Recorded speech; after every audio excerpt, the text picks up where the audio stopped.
Do some research into how some foods are grown and harvested, and you'll find terrible things. We're not just talking about crops that aren't environmentally friendly, but also crops that are harvested by slaves, that make entire communities sick, and some that are the product of animal cruelty. In 2018, a consortium of agencies that included Oxfam and the International Labor Rights Forum released their Cocoa Barometer. It's a measure of the state of the cocoa industry on an agricultural level, and it's dismal stuff.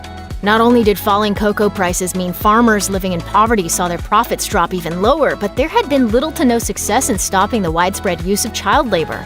They estimated more than 2 million children were working on cocoa plantations in West Africa alone, and that's staggering. Here are some other numbers. According to one report, the living wage in the Ivory Coast is $2.51 per day, but cocoa farmers can expect to make around 78 cents. That's where the necessity of child labor comes in, and it's a heartbreaking situation for everyone involved. While some chocolate companies like Tony's have completely eliminated child labor in their production lines, others like Nestle are still working on it. Nestle implemented the child labor monitoring and remediation system, in which they're asking farmers to declare the child labor they're using so the community can help stop it. Is that really enough? Vanilla is one of the world's most popular flavors, and the good stuff comes from Madagascar. Real vanilla pods cost a surprising amount of money, and sadly, according to the research center Danwatch, the people growing and harvesting the vanilla aren't actually seeing much of the profits at all. They see so little of those profits, in fact, that most of the vanilla-growing communities in the Sava region of Madagascar live in terrible poverty and still rely on child labor to do a lot of the work. The weeks leading up to the harvest are often filled with starvation and uncertainty, with many families forced to take out loans with astronomical interest from the collectors who ultimately buy their harvests at a fraction of what it's worth on the global market. The International Labor Organization estimates there's about 20,000 children employed in the vanilla trade as of 2016. Bananas aren't like most fruit, and they're the result of what The Guardian calls a genetic accident in nature. They're all nearly genetically identical, and that means that they all have the same exact vulnerabilities to the same exact diseases. In order to keep banana crops healthy and productive, there are a ton of pesticides used on many plantations. The Environmental Working Group estimates there's an average of 35 pounds of pesticide used on every acre of banana trees. It's even administered differently than you might expect. Farmers will often put each bunch of bananas into a plastic bag and pump the pesticides directly into it.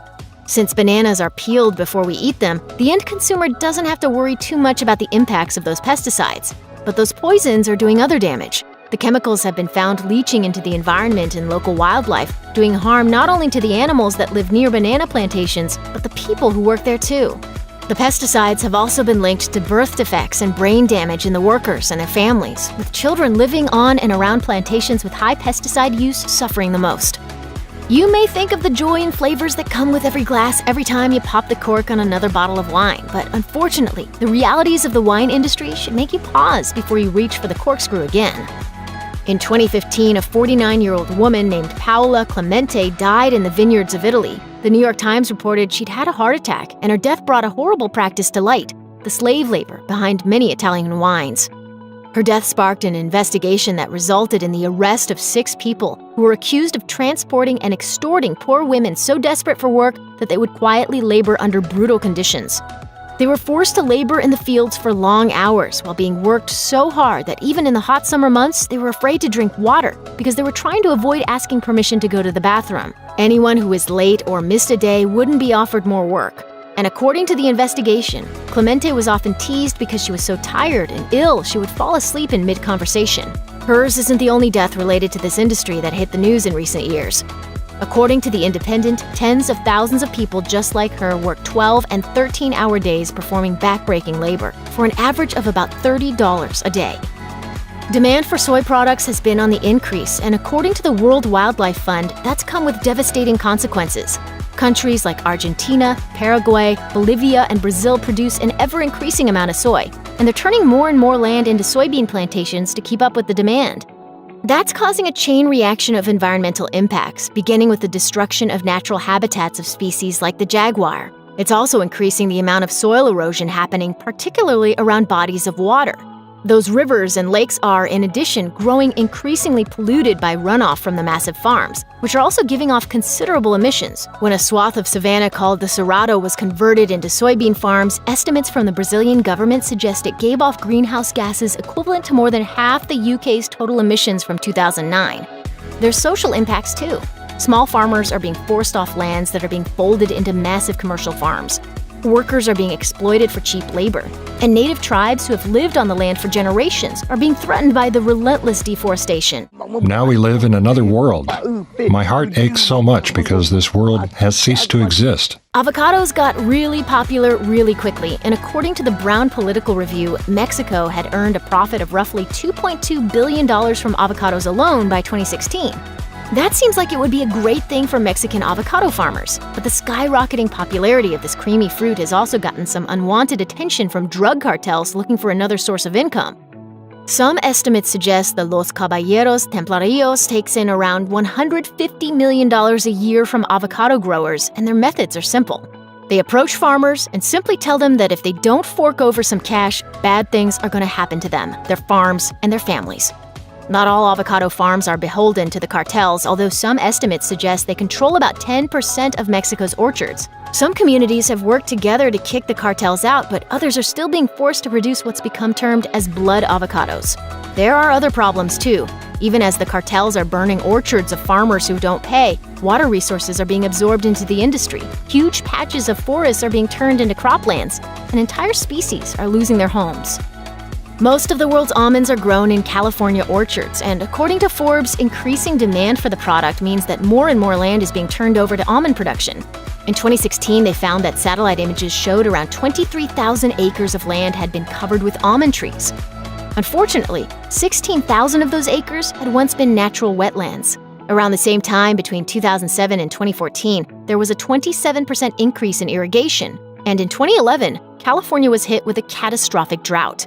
The magazine Mother Jones says it takes 1.1 gallons of water to grow a single almond, and the impacts of that are far-reaching. They found that farmers in the San Joaquin Valley dug a mind-blowing 2,500 wells in 2015 alone, in spite of the fact that since 2013, the incredible amount of underground water extracted and redirected toward crops, particularly almonds, has caused massive patches of sinking land. That's damaged roads, bridges, and other infrastructure, and it's severely damaged California's iconic forests, too. That all makes almonds a delicious, healthy snack with some catastrophic hidden consequences. In 2017, The Guardian reported on a problem that was as disgusting as it was widespread. Salmon farmers were fighting a massive problem: lice.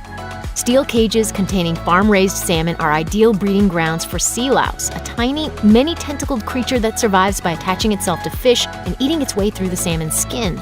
It only takes a few lice to kill a fish, and not only are they widespread, but they spread disease and are resistant to control methods. Pesticides are used to try to control the lice, and farmers are forced to use antibiotics to stem the spread of disease through fisheries. The immediate consequences are entire bodies of water that are being contaminated with chemicals. British broadcaster Jeremy Paxman has called for the complete overhaul of the salmon industry, including more transparency when it comes to how salmon are raised, writing, "Salmon has long been sold on the prospect of cleanliness and health. The impression is fraudulent." Some have also called into question just how humane the practice of farm-raising salmon is, pointing to the cramped, crowded, and often disease and pollution-filled waters fish are forced to live in. When The Guardian interviewed Fernando Ramirez, leading agronomist at the National University's Toxic Substances Institute, he revealed something shocking. In order to grow pineapples, around 44 pounds of pesticides are used for every 2.5 acres. And that's just the start. The soil pineapples are grown in is often sterilized completely during a series of between 14 and 16 different types of treatment. It's all perfectly legal in Costa Rica, one of the world's major producers of pineapples. It's only gotten worse, and in order to keep up with demand while keeping costs low, massive plantations have resorted to employing armed guards to watch over crops and workers, making sure everything moves at a swift pace without interference. There are an estimated 17,000 armed private company security guards in Costa Rica alone. Those living near pineapple plantations have been forced to abandon traditional water sources in favor of water brought to them in tankers because of the high levels of cancer-causing chemicals now in groundwater. For many, it's not enough. Villagers can wait days for safe water or risk suffering from bone pain, vomiting blood, and blindness, in addition to the development of chronic illnesses that come from drinking water polluted by the pineapple industry. Strawberries are delicious, sure, but they're also regularly at the top of the Environmental Working Group's Dirty Dozen list. In 2015 and 2016, strawberries tested by the Department of Agriculture uncovered an average of 7.8 different types of pesticide on each sample. Around 20% of samples had 10 or more pesticides. And the worst offenders came with a shocking 22 different pesticides. Overall, they found 81 types of chemicals used. Some of those have been banned in Europe because they've been linked to causing cancer. And here's the thing: pesticides are applied at an average rate of 300 pounds per acre. And that's not the only kind of chemical that's applied to strawberry crops. Next, we need to talk about fumigants. Those are chemicals applied to dirt to completely sterilize the soil and kill microorganisms before they can kill the strawberry plants. But some of those substances were developed as chemical warfare agents. Some are even outlawed under the Geneva Convention. After these fumigants are injected into the soil, farmers cover their fields with tarps to keep the chemicals away from people. But unfortunately, those barriers don't always work. In addition to all those chemicals, there's also the human cost. When the not-for-profit publication The Conversation reported on California's strawberry industry, they found widespread problems that included low wages for workers, poor working conditions, and shocking water usage. Delicious, but costly. Check out one of our newest videos right here. Plus, even more mashed videos about important issues regarding the food you eat are coming soon. Subscribe to our YouTube channel and hit the bell so you don't miss a single one.